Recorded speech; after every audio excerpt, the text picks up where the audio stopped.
Hello दोस्तों। तो आज हम देखने वाले हैं सांख्यिकी, जिसको इंग्लिश में बोलते हैं स्टेटिस्टिक्स। ये आपका आरआरबी एसएससी ऑल मैथ्स के लिए। तो आज हम चलते हैं, आज हम पूरी इस सांख्यिकी की बात करने वाले हैं। जैसे बहुलक है, माध्य बोलता है या समांतर माध्य बोलता है, माध्यिका या माध्यिक बोलता है, परिसर कैसे निकालते हैं, परिसर या परास या रेंज, या फिर मानक विचलन, प्रसरण या प्रसरण गुणांक, विचरण गुणांक और कल्पित माध्य। आज हम ये सब देखने वाले हैं। तो आपको पहले जब स्टार्ट करने से पहले एक ये फॉर्मूला है आपका, इसे याद कर लेना। बहुलक बराबर 3 माध्य का -2 माध्य, और इससे मैं आपको बाद में बताऊंगा। बंद कर लेकर आए दोस्तों, आपको दे रखा है, कोई सीरीज दे रखी है। जैसे आपको ये सीरीज है 2 2 3 3 4 4, ऐसे आपको सीरीज दे रखी होगी। तो पहले हमें निकालना है इसका बहुलक। तो बहुलक कैसे निकालते हैं? बहुलक के लिए हम देखते हैं कोई भी संख्या जितनी बार आती है वो उसका बहुलक होता है इस सीरीज वाली में, ठीक है।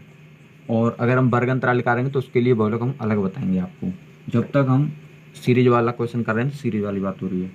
तो यदि इस सीरीज में सबसे ज़्यादा बार जो अंक आता है वही हमारा बहुलक हो जाता है। तो अब देखते हैं 2 कितनी बार आया है। तो 2 देखिए 1 2 और 3 बार आया है। और उसके बाद देखें तो 3 एक भी बार नहीं आया है, 4 भी नहीं आया है, 5 2 बार आया है, 8 एक बार आया है, 6 2 बार आया है, 7 एक बार आया है। यानी कोई भी संख्या ज़्यादा बार नहीं आई 2 के अलावा। तो इसका बहुलक क्या हो जाएगा? हमारा 2 हमारा इसका बहुलक हो जाएगा। अब हम देखते हैं माध्य या समांतर माध्य। यदि आपको समांतर माध्य या माध्य कहे तो हमको क्या करना है? इनकी संख्या गिन लेना है और उन सभी का योग करके डिवाइड कर देना है। तो 1 2 3 4 5 6 7 8 9 10 11 12। तो हमारा 12 तो ये संख्या होगी, और इनका योग करेंगे तो कितना बैठेगा? 2 2 4 4 और 3 7 7 और 4 11 और 5 16 16 और 5 21 21 और 8 29 और 6 35 42 44 और 6 50 और 10 60। तो हमारा क्या हो जाएगा? ये 60 हो जाएगा। इससे हम डिवाइड करेंगे तो ये इसका माध्य कितना आ जाएगा? माध्य समांतर माध्य कितना आ जाएगा? 5। अब यदि हमको पूछा जाए कि इसका माध्य का निकालो, ये हमने बहुलक निकाल लिया है, समान माध्य या समांतर माध्य निकाल लिया है। अब हम निकाल लें इसका बहुलक। यदि आपको बहुलक की माध्य का पूछे तो माध्य के लिए क्या करेंगे? हम पहले हम इसको आरोही क्रम और अवरोही क्रम में लिखते हैं, ठीक है। तो पहले हम लिखेंगे इसको आरोही क्रम में, अवरोही क्रम में नहीं, मैं तो आपको अवरोही क्रम बता रहा हूँ, बट इसको आरोही क्रम में लिखेंगे, यानी बढ़ते हुए क्रम में। तो बढ़ता हुआ क्रम आरोही क्रम होता है, जैसे कि 2 एक से बढ़कर 1 2 3 4 5, ऐसे बढ़ते हुए जाना है अनंत तक। उसके बाद यदि अवरोही क्रम बोलेगा तो अवरोही क्रम में जैसे आपको दे रखा है कि 10 से अवरोही क्रम लिखिए, तो 10 के बाद 9 8 7 6, ऐसे आपको घटते हुए क्रम में जाना है। तो ये हमारा अवरोही क्रम हो जाएगा। अब फिलहाल हमको इसके लिए जाना है, तो माध्य का ज्ञात करने के लिए हमको आरोही क्रम में जाना है, यानी बढ़ते हुए क्रम में। तो देखिए अब हम बढ़ते हुए क्रम में हमने पहले ये सजा लिया है कि 2 2 2 3 बार आया है, उसके बाद 3 4 5 2 बार आया है, और ये हमने बढ़ते हुए क्रम में लिख दिया है। अब हम देखेंगे क्या, यदि हमारा ये संख्याएं विषम हैं तो उसमें हम जैसे कि 1 2 3 1 2 3 4 5 6 7 8 9 10 11 12। तो 12 हमारा क्या है? ये सम है। यदि हमारा विषम होता तो उस 12 में एक संख्या जोड़कर डिवाइड करके हमारा ये इसमें से हम देखते तो हमारा आंसर हो जाता, परंतु अब यहाँ पर हमारा सम है। तो सम के लिए हम हमारा फॉर्मूला ये है 1/2 और n/2वां पद प्लस n/2 प्लस 1वां पद, ये हमारा सम के लिए फॉर्मूला है। तो देखिए सम के लिए क्या है? 1/2, और हमारा कितना आया था इसमें? 12। तो 12 ऊपर रख लेंगे। 12 क्या आया हमारा? 1 2 3 4 5 6 7 8 9 10 11 12। 12 हमारी संख्या है। तो संख्या अब नीचे 2 प्लस वहाँ पद, हम इसको नीले मतलब डायरेक्ट हम कर देना यहाँ से। उसके बाद ये कितना हो जाएगा? 12/2 प्लस 1, ठीक है। उसके बाद क्या होगा? 1/2 ये बाहर हो गई, उसके बाद 2 से इसे काटेंगे तो कितना हो जाएगा? 6 प्लस इसे इसे काटेंगे तो कितना हो जाएगा 6 + 1 यानी कि 7 हो जाएगा इसमें। तो ये कितना हो जाएगा 1/2 और 6 + 7। तो अब हम क्या करेंगे, इस सारणी में 6वां और 7वां पद देखेंगे। तो 6वां और 7वां पद कौन सा है, 1 2 3 4 5 6। तो 6वां पद ये है और 7वां पद ये है। तो कितना हो जाएगा 1/2 और ये हो जाएगा 5 + के 5 कितना हो जाएगा 1/2 और ये हो जाएगा 10 इसमें। इससे हम काटेंगे कितना आ जाएगा, तो इसकी माध्यिका कितनी आ जाएगी 5। इसका आंसर हो जाएगा हमारा, ये हमारी माध्यिका हो गई। यदि आपको विषम संख्या दे रखता है, विषम क्रम दे रखा है तो फिर कैसे करेंगे हम, मतलब विषम संख्या जैसे कि संख्याओं में 1 2 3 4 5 6 7। अब इसमें विषम दे रखा है हमको 7। तो इसके लिए हमारा विषम का फॉर्मूला क्या ही है, तो ये क्या है हमारा n + 1/2 यानी 7 + 1 2 कितना हो जाएगा 8/2। ये कट जाएगा 4 यानी चौथा पद कौन सा है हमारा, 4वां पद। कौन सा हमारा 4वां पद, 1 2 3 4 यानी कि तीसरा। तो क्या आंसर हो जाएगा हमारा इसका, तीसरा इसका माध्यिका हो जाएगा। ठीक है, तो चलिए अब हम देखते हैं माध्य। तो माध्य निकालने के लिए क्या करते हैं हम, ये हमारा x दे रखा है। अब हम पहले निकालेंगे, अगर आपको सादा दे रखा है तो उसके लिए, जैसे सादा सारणी दे रखी है तो उसके लिए माध्य कैसे निकालना है, और वर्ग अंतराल वाली सारणी दे रखी है तो कैसे निकालना है। तो चलिए अब हम देखते हैं सादा वाली पहले। तो ये आपकी x दे रखी है, यहाँ कोई भी दे रखा है संख्या, यहाँ आपकी बारंबारता यानी फ्रिक्वेंसी होगी। ठीक है, तो इसका हम ये x और ये f, तो fx करेंगे मतलब दोनों का गुणा। तो ये कितना हो जाएगा 15 × 45। इसका करेंगे तो 6 दूनी 12, 10 चौक 40 और 5 चौका 20। इसे करेंगे तो 5 × 15। तो ये हमारा क्या आ जाएगा f और x। तो हम यहाँ पे निकालना है सिग्मा fx यानी इन सभी का योग। सिग्मा मतलब होता है योग करना, तो इन सभी का योग, और एक निकालना है हमको fx यानी सिग्मा f निकालना है खाली। तो ये हो जाएगा सिग्मा f यानी कि इस वाली सीरीज का इस वाली कॉलम का क्या होगा, योग करना है। तो इसका योग करेंगे तो इसे 15 और 6 21, 21 और 4 25, 25 और 5 30 और 3 33, 33 इसका हो जाएगा। और अब इसे जोड़ेंगे 5 5 और 2 7, 5 5 और 2 7 और 7 12 की 2, 5 और 2 7 7 5 12 की 2 हासिल 1 यानी कि 5 5 और 1 6 6 और 4 10 और 2 12 और 1 13, 132। तो अब हमको माध्य निकालने के लिए क्या है, माध्य बराबर सिग्मा fx यानी कि ये वाला योग। तो 132 और 33 यानी सिग्मा f की वैल्यू। और अब हम इससे काटेंगे तो कैसे काट देंगे, अब इसको 3 से काट दो या 11 से काट दो। 11 से काटेंगे तो 3 बार, और 11 से काटेंगे तो 11 से 1 बार, और 11 दूनी ये कट जाएगा आपका ऐसे। 11 से 3 बार और 11 1 11 और 11 दूनी 22। ठीक है, इससे काटेंगे कितना आ जाएगा 4। तो इसका माध्य कितना आ जाएगा 4, इसका माध्य आ जाएगा सारणी वाला। यदि आपको वर्ग अंतराल वाला निकालना हो तो फिर कैसे निकालेंगे, वर्ग अंतराल के लिए आपको क्या करना होता है कि इसका योग करना होता है और उसका आधा करके हमको x निकालना होता है। यदि वर्ग अंतराल दे रखा है तो माध्य निकालने के लिए हम क्या करते हैं, इस वर्ग अंतराल को जोड़ते हैं और उसका आधा करते हैं, x निकालते हैं, और फिर fx का गुणा करके हम इसका योग करते हैं। तो देखो अब इस जोड़े 6 का आधा कितना हो जाएगा 3, इससे जोड़ेंगे तो 16, और 16 का आधा कितना हो जाएगा 8, इससे जोड़ेंगे कितना है 24, 10 और 14 24, और 24 का आधा कितना हो जाएगा 12। इसी प्रकार इसे कितना हो जाएगा 34 यानी 20 और 14 34, और 34 का आधा कितना हो जाएगा 17। इसे करेंगे 48, 48 का आधा 24। इसे करेंगे तो कितना हो जाएगा 8 और 8 16 की 4 1 और 3 68, 68 का आधा कितना हो जाएगा 34, और ये हो जाएगा आपका 78, 78 का आधा 39। नहीं, ये कुछ गलत हो रहा है। 8 दूनी 16 की 6, 8 दूनी 16 की 6, 8 दूनी 16 की 6, 1 3 और 66 होगा सर।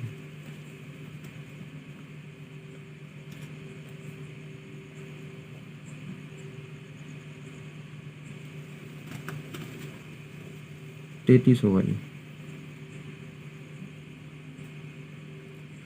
अब इसका गुणा करेंगे तो कितना होगा? 11 से 33 और 80, 12 सत्ते 84, 17 चौक 68 और 24 चौका 96 और 33 तिया 99 और ये कितना हो जाएगा आपका? 39। अब इसका योग यानी कि सिग्मा एफ एक्स बराबर योग करेंगे तो इसका 3 और 4 7, 7 और 8 15, 15 और 6 21, 21 और 9 30 और 9 39, 39 की 9 हासिल 3, 3 और 3 6, 6 8 और 14, 14 और 8 22, 22 और 6 28, 28 और 9 37, 37 और 9 37 और 9 40, 40 और 3 49। बंद कर ले। तो ये हमने इसका योग निकाल लिया। एफ एक्स बराबर कितना है? 449। और अब हम जोड़ेंगे सिग्मा एफ। सिग्मा एफ करेंगे तो क्या करेंगे? 11 और 10 21, 21 और 7 28, 28 4 32, 32 और 6 32 और 4 36, 36 और 3 और 39, 39 और 1 40, यानी इसका योग कितना आ जाएगा? इतना। तो अब हमको माध्य निकालने के लिए क्या करना है? माध्य बराबर क्या है? Sigma F x. Sigma F x की वैल्यू कितनी है? 499 बट्टे ये कितना हो जाएगा? 40, और 40 से हम भाग दे देंगे इसमें, तो माध्य बराबर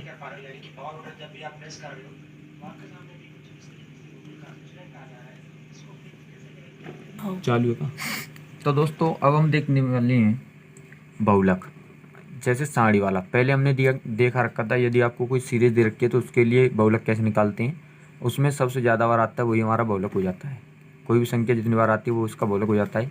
इसी प्रकार इसमें देखेंगे साड़ी में भी सबसे ज़्यादा बार जो आ रहा है उसको हम वर्गांतराल मानते हैं और उसी के आधार पर हम ये करने वाले हैं क्वेश्चन। तो देखिए इसमें सबसे ज़्यादा बार क्या आ रहा है, तो फ्रीक्वेंसी जिसकी ज़्यादा बार आती है वही हमारा बहुलक का वर्गांतराल कहलाता है। तो क्या हो जाएगा हमारा? सबसे ज़्यादा आ रहा है हमारा ये वाला। और ये आपका क्वेश्चन आ जाता है स्कूल में भी, हाई स्कूल वाले देख रहे हो तो, कि सबसे यानी इसके बहुलक का वर्गांतराल कौन सा है। तो उसके लिए हम इस वाले 20 और 30 को हम बता देंगे। तो इसके लिए हमारा ये हो जाता है, ऊपर वाला होता है F0, ये होता है F1 और इसका नीचे वाला हो जाता है F2, ठीक है। और इसकी लोअर लिमिट क्या हो जाती है? यानी कि 20। इसकी लोअर लिमिट क्या हो जाएगी? 20। और इसका अंतर जो लेते हैं उसको हम मानते हैं H। तो इसका अंतर कितना आ रहा है? तो 10। तो 10 इसका अंतर है और इसकी लोअर लिमिट कितनी है? यानी कि 20। 20 हमारा यहाँ पर L मानते हैं। तो हमारा ये फॉर्मूला है मोड यानी बहुलक निकालने का।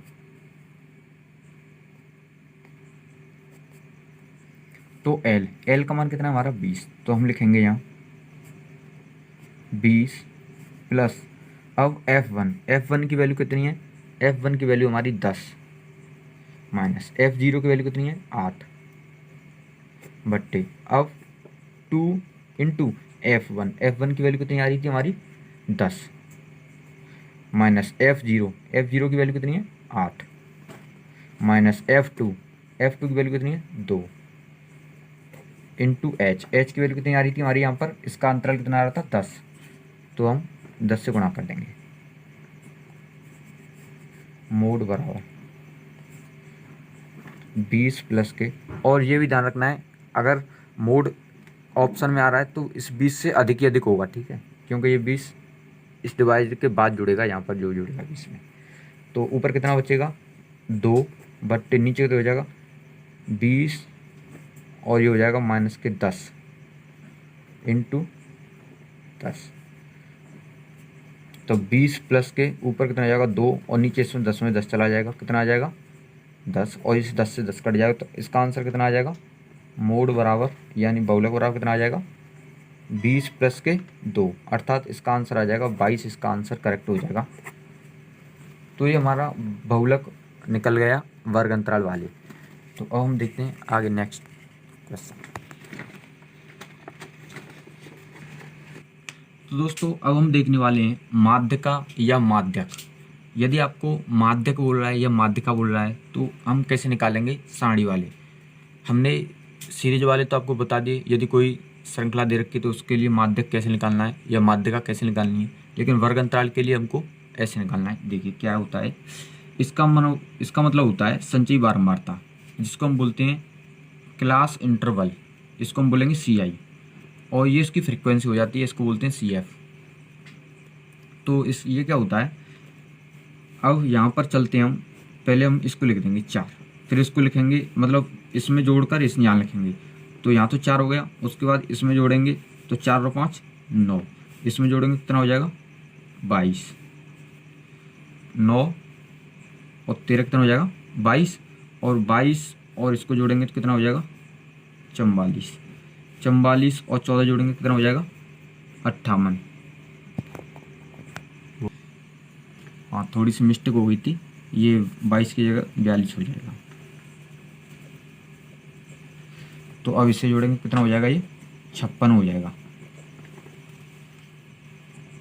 यानी 22 में 20 जोड़ेंगे तो 42, और 42 में 14 जोड़ेंगे तो 56, और 56 में 8 जोड़ेंगे कितना हो जाएगा, ये हो जाएगा आपका 64,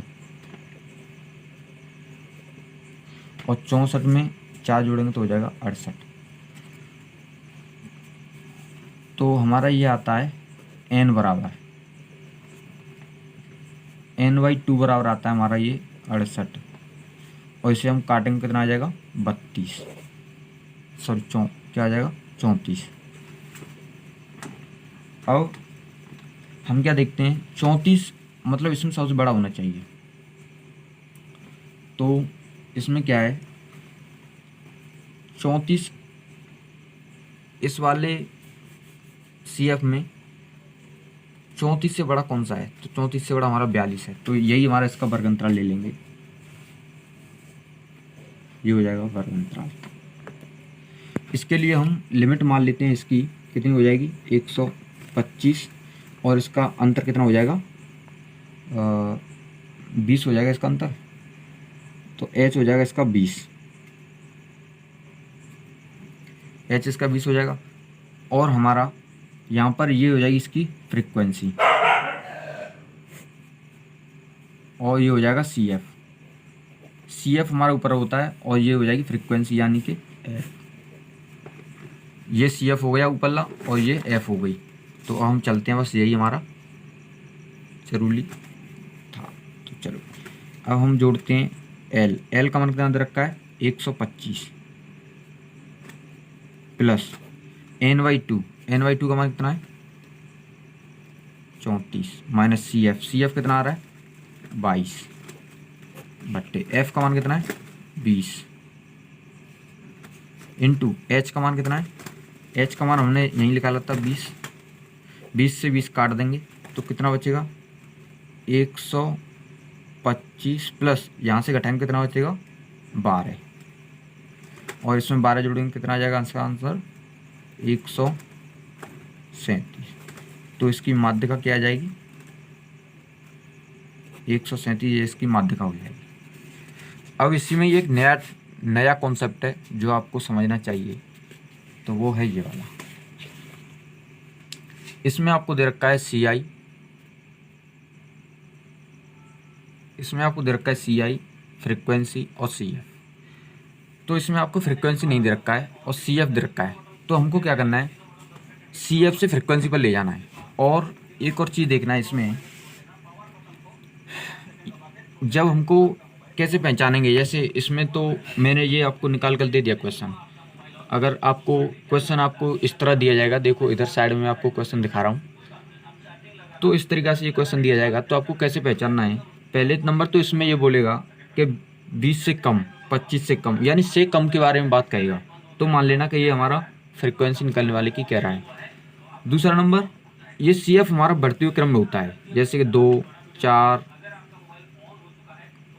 सॉरी 2, 6, 24, 45, यानी बढ़ते हुए क्रम में होता है। जिस प्रकार हमने यहाँ अभी निकाला था ये, तो ये यहाँ से एक तरीके से बढ़ते हुए क्रम में जा रहा था, तो इसी प्रकार यहाँ पर भी ये बढ़ते हुए क्रम में जाएगा। तो हम मान लेंगे कि ये हमारा फ्रीक्वेंसी निकलवा रहा है, ठीक है। तो चलिए अब हम यहाँ से फ्रीक्वेंसी निकालते हैं पहले इसकी। तो पहले 2 लिख लेते हैं। 2 में से अब हम घटाते हैं, 2 में से हम कितना घटाने, यानी 6 में से अब हम घटाएंगे 2, कितना आ जाएगा 4। उसके लिए अब हम इस साड़ी को एक तरीक़ा से बनाते हैं अलग, क्योंकि इसमें थोड़ा अलग कॉन्सेप्ट लग रहा है इसलिए। तो चलो साड़ी को हम दोबारा से बनाते हैं। तो CI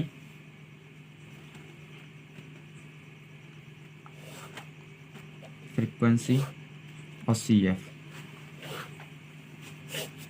तो देखिए ये कह रहा है 20 से कम, उसके लिए क्या करना है हमको, अब 20 से कम यानी कि 25 से कम, तो हम लेंगे यहाँ 20 से और 25 के बीच, फिर लेंगे हम 25 से 30, फिर लेंगे 30 से 35, फिर लेंगे 35 से 40, फिर 40 से 45, 45 से 50, 50 से 55, और लास्ट में हमारा कितना आ जाएगा 55 से 60। तो हमको यहाँ पर CF दे रखा है कितना, 2, 6, 24 और 45, 78, 89, 92, 98 और 100। तो अब हमको ये एक तरीक़ा से, तो अब हम निकालते हैं यहाँ पर। अब ये हमारा क्या निकला है, जो हम पहले योग करके लाते थे, उस वाली साड़ी थी, उसमें हम यहाँ से करके जाते थे जब योग लाते थे। तो ये लास्ट वाला योग क्या आता था हमारा, NY2। NY2 बराबर कितना आता, 100/2। तो हमारा कितना आ जाएगा 50। अब हम देखेंगे इसमें कि 50 से बड़ी संख्या, जिस प्रकार हम यहाँ पे देखते थे उसी प्रकार इसमें देखेंगे।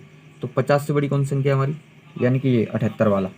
तो देखो 1, 2, 3, 4 और 5। तो 50 से बड़ी संख्या कौन सी, 78 वाली, यानी कि 35 और 40, ये हो जाएगा इसका वर्ग अंतराल।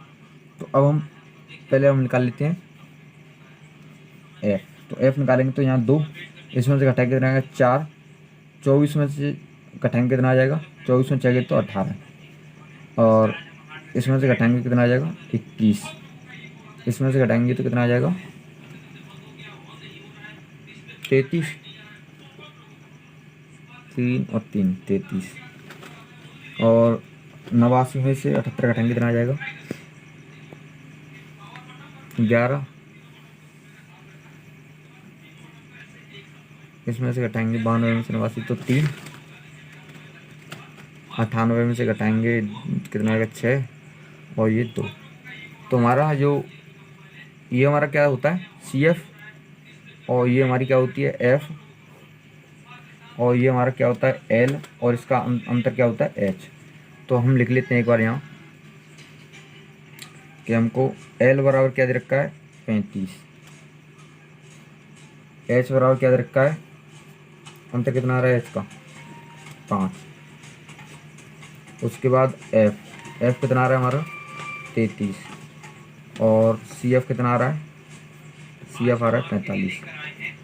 तो यही हमें बस यहाँ पर चाहिए। और NY2 की वैल्यू कितनी आ रही है, कितनी आ रही, कितनी 50। चलिए अब हम इस फॉर्मूला को लगाते हैं। तो क्या हो जाएगा, L की वैल्यू कितनी है हमारी 35, प्लस NY2 की वैल्यू कितनी आई थी हमारी 50, ये माइनस सी एफ की वैल्यू कितनी है 45, सी एफ और एफ की वैल्यू कितनी है 33 गुणा एच की वैल्यू कितनी है 5, तो ये हो जाएगा 35 प्लस इसमें से घटाएंगे कितना बचेगा 5/33 इंटू 5, तो ये हो जाएगा आपका 35 प्लस के 25/33, तो इसे हम डिवाइड करेंगे कितना आ जाएगा 36 पॉइंट कुछ करके आएगा इसका आंसर, क्योंकि एक बार जाएगा इसमें एक बार चला जाएगा उसके बाद पॉइंट में जाएगा, फिर पॉइंट लग कर जाएगा, एक बार नहीं जाएगा पॉइंट लग कर जाएगा, यानी 35 पॉइंट कुछ करके आएगा ये, तो इसका आंसर हो जाएगा ये। अब हम चलते हैं आगे। इसके बाद एक टॉपिक और है, शायद उसको भी करके देखते हैं, वो ज़्यादातर पूछा नहीं जाता फिर भी देखते हैं उसको, लेकिन सबसे ज़्यादा इंपॉर्टेंट ये भी है अगर ये कभी पूछा जाता है तो विचरण गुणांक वो हमारा क्या था, प्रसरण या मानक विचलन था, मतलब प्रसरण मानक विचलन और प्रसरण हमने पिछली बार देखा है। अब हम देखते हैं विचरण गुणांक या प्रसरण गुणांक। विचरण गुणांक या प्रसरण गुणांक बराबर होता है SD/m इंटू 100। तो इसका होता है मतलब SDM मैंने पहले बताया आपको, स्टैंडर्ड डेविएशन, यानी कि मानक विचलन, उसके बाद ये आपका माध्य इंटू 100 कर दो तो हमारा क्या निकलेगा विचरण गुणांक या प्रसरण गुणांक। वो हमारा प्रसरण था खाली, ये प्रसरण गुणांक है, ठीक है, देखना ध्यान रखना। तो अब देखते हैं हम माध्य बराबर कितना दे रखा है, माध्य बराबर दे रखा है आपको 25 और मानक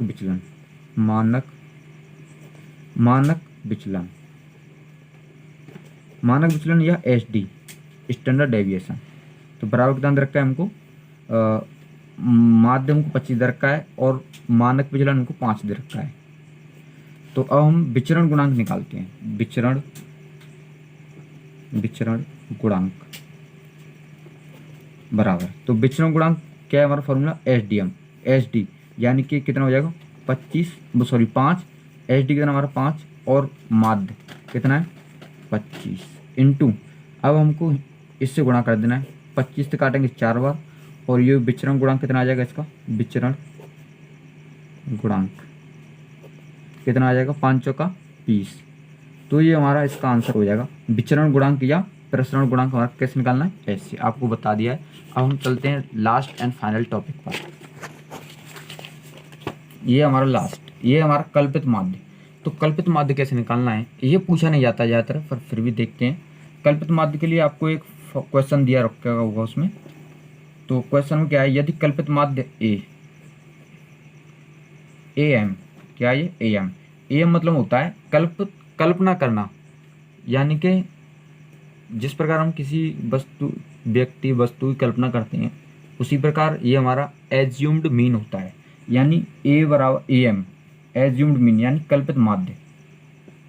एज्यूम्ड मीन कितना दे रखा है 142.5 और x की बारंबारता, यानी कि ये हमारा होता है सिग्मा FDI, यानी कि सिग्मा FDI और x का डिफरेंस होता है हमारा ये वाला, और सिग्मा FI कितना हमारा 90। तो x के सभी मानों का समांतर माध्य ज्ञात करना है। तो समांतर माध्य के लिए हमको समांतर माध्य के लिए हमको फॉर्मूला दे रखा था उसमें, ये मानो माध्य बराबर एज्यूम्ड मान यानी एज्यूम्ड मीन और सिग्मा FD और सिग्मा FI, यानी ये हमारी टोटल संख्या होती है उसकी योग, टोटल संख्याओं का योग, ठीक है। तो अब हमको दे रखा है कल्पित माध्य कितना दे रखा है हमको 145, यहाँ देखिए 145 दे रखा है, ये 145 प्लस और FDI FID कितना दे रखा है हमको 130.5 और सिग्मा FI 90। तो 145 में इसमें भाग देकर निकालेंगे तो कितना आ जाएगा 143.95, ये इसका एज्यूम्ड मान यानी कल्पित माध्य आ जाएगा। तो थैंक्स फॉर वॉचिंग, मिलते हैं नेक्स्ट